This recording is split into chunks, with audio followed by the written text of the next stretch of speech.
Hier draai God sy gesig op hom.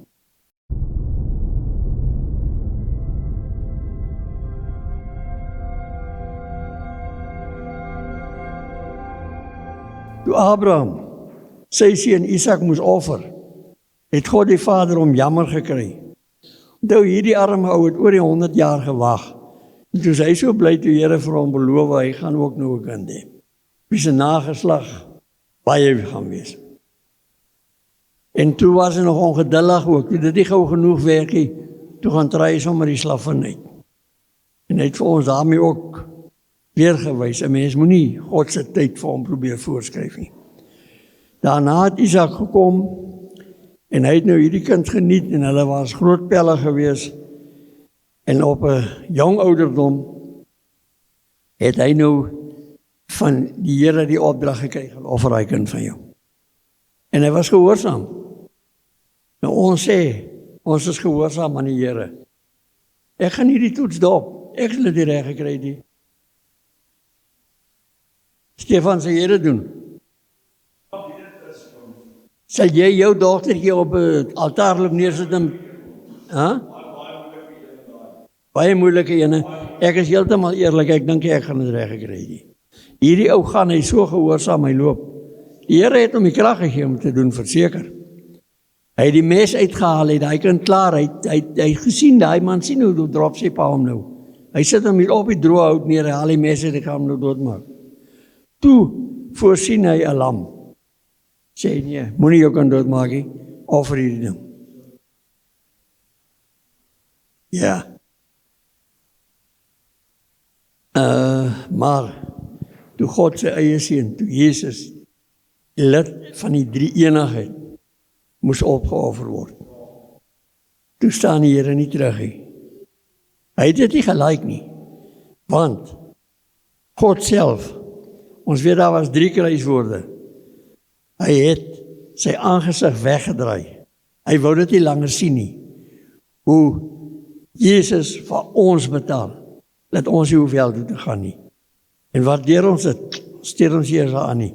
Ou vrou stories. Mense, ons is naby die eindtyd, ons moet hierdie goed ernstig opneem. Hulle sê vir my die ergste van hierdie hele kruisiging, die swaarste vir Jesus, was toe hy uitgeroep het, Eli, Eli, lama sabachthani, my God, hoekom het hy my verlaat? Dit was vir hom moeiliker as die pyn, as die vernedering. Daai kon hy nie vat nie. Onthou hy het nagte omgebid. Hier draai God sy gesig op hom. Dit was vir hom bitterlik swaar, maar die Here self kon dit nie langer aanskou nie. Want toe dit die mens was wat dit moes doen, toe het hy vir ons gehelp. Maar hier wys ons weer eens die voorbeeld wat God vir ons stel, dat hy werklik vir ons omgee. En ons moet doen wat hy doen. Dan sal dit met ons almal goed gaan, dan sal dit met die hele wêreld goed gaan. Terwyl Jesus sterwend aan die kruis was, vra hy die Vader om die mense wat hom so seer maak te vergewe.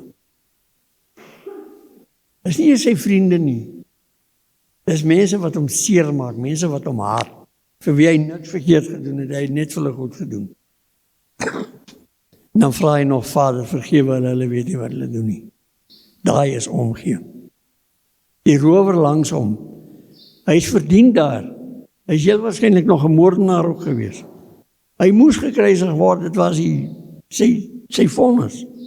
Regverdige vonnis daai tyd. Toe hy die Here vra om aan hom te dink, as hy in die paradys kom, sê hy vir hom, vandag nog sê hy saam met daar wees. Toe wys hy vir hom, hy gee om, vir hierdie ou wat hy nie eens ken nie, wat 'n groot sondaar was. Hy gee om vir hom, hy vat hom saam met hom paradys toe.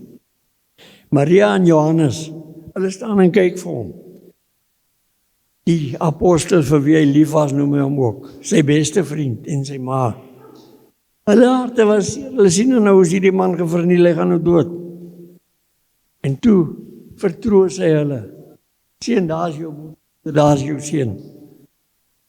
Hy vertroos hulle, want hy gee om vir hulle. Die laaste van die kruiswoorde, dit is volbring.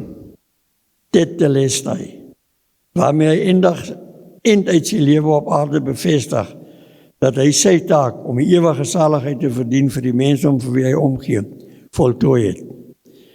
Ek dink as hy die krag gehad het, so hy dit uitgeskree het.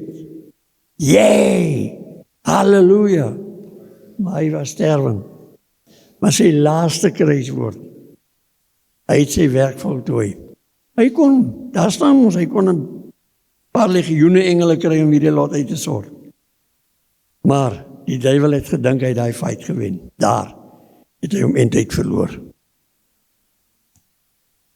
In Jakobus 2 verse 8 en 9 sien ons die wet Jakobus sê vir ons, die wet volbring volgens die skrif wat sê, jy moet jou naaste lief hê soos jouself, dan doen julle goed. Maar as julle partydig is, doen julle sonde en word deur die wet as oortreders bestraf. Dis nie 'n versoek van God nie, dis 'n opdrag. As ons kyk in Efesiërs 6 na die wapenrusting. Nou ek vat nou vandag baie tyd, ek wou daai ding met julle heel deurgegaan het, maar almal weet wat die wapenrusting is. Jou gesig word beskerm, jou bors word beskerm, jou voete, alles is beskerm. Maar daar is 'n deel wat nie beskerm is nie. Watter deel? Rug. En ons sê almal die rug is nie beskerm nie, want jy draai nie jou rug op jou vyand nie, jy hardloop nie weg nie. Ons staan in oorwinning. Ek sien 'n tweede rede. Ek was ook hier in ons sogenaamde Bosoorlog, soos vir sy oupa.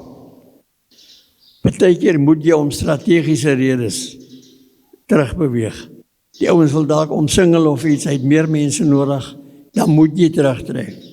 Daar gaan tye kom wat jou rug oop is, nie omdat jy weghardloop nie. Wat doen ons dan? Dan moet ons mekaar se rug cover. Daar is altyd 'n ander ou langs jou, ons het behalwe as jy weghardloop, as jy baie keer alleen. Maar as jy ons strategiese redes terugtrek, daar is 'n ou langs jou. Kyk jy vorentoe terwyl ek my rug draai, nou net wag ek, dan kom jy weer. Ons moet mekaar se rug cover en deur die lewe dit op. As 'n ou môre hier van Rupert Skinner by my, dan moet ek sonder dat hy weet vir die mense sê, hoorie, kyk hoe mooi draai hy sy kop om te luister wat ek sê. Is 'n goeie ou dat jy praat nie so van hom nie. Ek cover sy rug. Nog 'n treffende skrif vind ons in Spreuke 28 vers 27. Wie aan die arme gee, sal nie gebrek ly nie, maar hy wat sy oë toemaak, word swaar vervloek. As God jou vervloek, het jy probleme. Die Here verwag meer van ons as net ons naaste lief te hê. Hy sê in Matteus 5 vers 44, julle moet julle vyande lief hê, seën die wat julle vervloek, doen goed aan die wat julle haat, en bid vir die wat julle beledig en julle vervolg. Daai is 'n moeilike een. Ja, een is wat om jou kind te offer is seker nog moeiliker, maar hierdie is nie 'n maklike jobie nie. Daai ou staan en skel jy nog, so dan sien jy hom. Hoeveel van ons het al hier langs die pad taxi-drywers gevloek? Ek dink ons almal. Nee. Ek het dit al gedoen. Maar onthou, as dit nie vir daai taxi-drywer was nie, dan was daar nog 10 onpadvaardige karre op die pad. Daai lot is nou binne in die taxi, is daar net een voertuig.